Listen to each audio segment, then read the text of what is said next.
또 어떤 책 볼까요? 트렌드의 배신이라는 제목의 책입니다. 대중의 욕망인가 기업의 마케팅인가라는 부제를 가지고 있는데요. 네.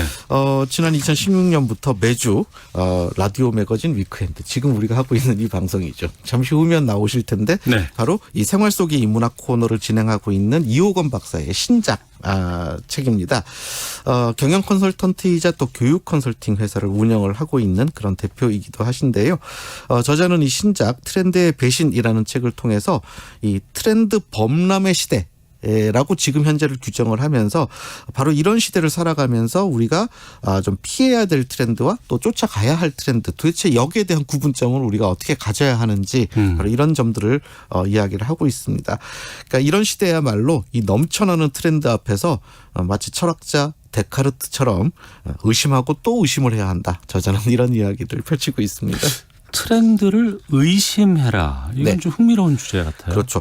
트렌드라는 것들에 대해서 우리는 늘 약간 강박처럼 이거 뒤떨어지면 안 되는데 뭐가 트렌드라는 이름을 붙이게 되면 빨리 막 흡수하기 위해서 애를 쓰지, 이걸 좀 한번 의심해 봐야지, 이런 태도는 좀처럼 쉽게 가질 수 없는 태도이지 않습니까? 네. 근데 저자는 여기에 대한 좀 역발상을 제안을 하고 있습니다. 우선 이런 이야기로 시작하는데요. 그러니까 매년 연말 연초 가 되면 이 서점가라든지 언론을 통해서 수많은 소위 소비 트렌드 이런 것들이 막 여러 출처의 이름으로 발표가 된다는 거죠. 이런 책들도 되게 잘 팔리더라고요. 네, 그렇습니다. 특히 연말 연초에는 어마어마한 베스트셀러 시장을 이미 형성하고 있는데요. 그런데 이 저자는 이 트렌드 목록들을 보고 있으면 매년 예상되는 트렌드가 완전히 달라진다는 사실을 이제 어느 순간 깨닫게 됐다고 해요. 근데 단 1년 차이일 뿐인데 왜 이렇게 달라지나, 오히려 이렇게 좀 의심을 해봤다라는 거죠.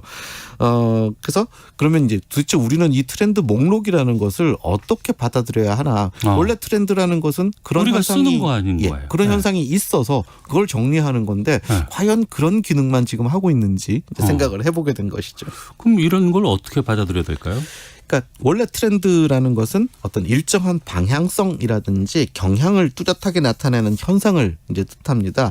그런데 아주 순식간에 반짝하고 사라지는 현상, 뭐 이런 것들에 트렌드라는 이름을 붙이는 거는 사실은 그 개념에 맞지 않는다. 그래서 우리가 이른바 트렌드라는 이름으로 소비하고 있는 것들 중에서는 가짜 트렌드도 굉장히 많다는 거죠. 그리고 또 그렇죠. 장사 속인 것도 있을 거고. 누군가는 뭐 그러니까 이런 트렌드가 있었으면 좋겠어, 그래서 한번 던져본. 그러니까 실제로 우리는 그렇게 살고 있지 않은데 네. 누군가가 상업적인 이유로 그 희망을 반영시키거나 이렇게 해서 유포시킨 것도 분명히 있겠다라는 것이죠. 그래서 그리고 또 이 저자에 따르면 언급돼 있는 트렌드가 진짜 트렌드인지 알기 위해서는 방향성과 경향을 뚜렷하게 확인할 수 있는 그런 절대적인 시간도 필요하다라는 겁니다. 그런데 지금 그런 시간이 충분히 확보가 되고 트렌드가 발표가 되느냐, 굉장히 성급하게 막 나오고 있지 않느냐, 이런 점들도 트렌드를 우리가 좀 의심해 봐야 할 그런 이유가 된다라고 설명을 합니다. 의심은 해야 될 것 같고요. 네. 다만 이렇게 트렌드를 분석하는 것 자체가 나쁜 것만은 아니잖아요. 그렇죠. 그러니까 저자도 트렌드 전망 자체에 대해서는 긍정적인 요소가 많다라는 것을 인정을 합니다. 네. 가령 특히 그 뭐 마케터라든지 경영자, 또 혹은 뭐 창업을 준비하는 사람들이라든지 뭐 그런 사람들에게 이 시장에 대한 최소한의 힌트를 제공하는 것이 바로 트렌드이기 때문이다라는 건데요. 다만 이런 전망을 무비판적으로 수용할 때는 문제가 된다라는 겁니다. 그래서 뭐 트렌드가 전망된다고 해서 그야말로 묻지마 투자, 뭐 묻지도 따지지도 않고 뭐 사업 계획을 세운다든지 이렇게 되면 오히려 미래가 더 위태로울 수도 있지 않겠느냐라는 것이죠. 그래서 이 매년 발표되는 이 예상 트렌드에 뭔가 질문을 던지는 그런 태도가 필요하다라고 저자는 설명을 하고 있습니다. 네. 그러면은 소비자 입장에서 아니면은 자연인의 입장에서 우리가 이 트렌드를 어떤 태도로 받아들여야 될까요? 이 책에서 뭐 여러 가지 아주 흥미로운 그 트렌드를 분석하는 그런 과정들을 실제로 보여주기도 하는데, 그 중에서 아주 단적인 예입니다. 왜 우리가 영끌, 비투 이런 그 부동산 열풍이 불었을 때 몇 해 전에 이런 것들이 특히 이제 뭐 젊은 세대들한테 굉장한 트렌드가 된다. 뭐 줍줍 이런 얘기도 있고 막 그랬었어요. 맞아요. 그래서 이 트렌드라고 해서 곧이곧대로 받아들일 경우에 그 행위에 따른 결과, 이거 어떻게 책임이 누가 책임질 것인지 뭐 이런 부분들에 대해서 책에서 해설하고 있는 부분이 있거든요. 이 부분 잠깐 읽어주시겠습니까? 그렇다면 어떻게 해야 트렌드를 무작정 따르지 않고 거부할 수 있을까? 트렌드가 지시하는 방향만 볼 것이 아니라 그것에 내재한 본질을 보려는 노력이 중요하다. 예컨대 영끌, 비투가 트렌드라고 해서 무작정 따르기보다는 투자의 본질이 무엇인지를 숙고하고 영끌, 비투가 과연 투자의 본질에 합당한지를 따져야 한다. 만약 그것이 본질에 부합하지 않다면 영끌, 비투 트렌드는 우리를 천국이 아니라 지옥으로 인도할 수 있다. 네. 그렇죠. 네. 그렇죠. 네. 네.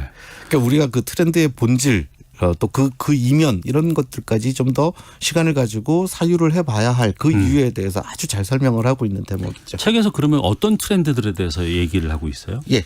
책에서 총체적으로는 뭐 한 그 26개 정도의 트렌드를 구체적으로 분석을 하고 있거든요. 그래서 네. 뭐 책의 앞부분 보면 방금 읽어주신 뭐 영끌 비투 비롯해서 뭐 파이어족이라든지 자본주의 키즈 뭐 이런 트렌드에 관한 이야기들도 하고요. 네. 뭐 이 밖에도 뒤를 이어서 뭐 업글 인간, 뉴트로 또 뭐 감정 대리인 뭐 이런 그 최신의 트렌드에 관한 이야기 뭐 또 러스틱 라이프 이렇게 자꾸 자연으로 돌아가고 도시를 떠나려고 하는 사람들의 트렌드 뭐 오하운 오늘 하루 운동 뭐 끝 뭐 이런 어떤 그 유명한 그러니까 요즘에 신조어라든지 이런 것들과 관련돼 있는 트렌드 아주 그 우리에게 밀접한 우리에게 익숙한 그런 트렌드들에 관한 이야기들을 펼칩니다.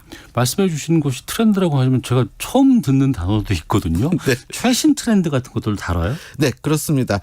뭐 자아를 찾기 위한 노력으로 실천하는 뭐 멀티 페르소나라든지 또 레이블링 게임, 뭐 나나랜드, 인싸 아싸 이런 트렌드에 관한 이야기들도 하고요. 인공지능 트렌드 이런 것들에 대한 이야기들도 다루고 있어서 굉장히 우리에게 실체적인 도움을 줍니다. 네. 이 책이 어떻게 봐야 될까요?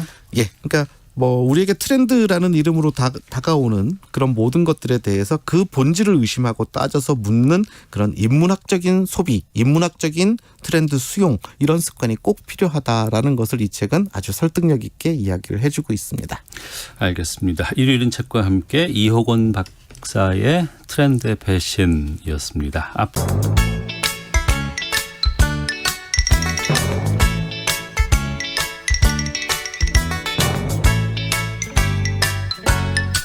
박노원의 라디오 매거진 위켄드.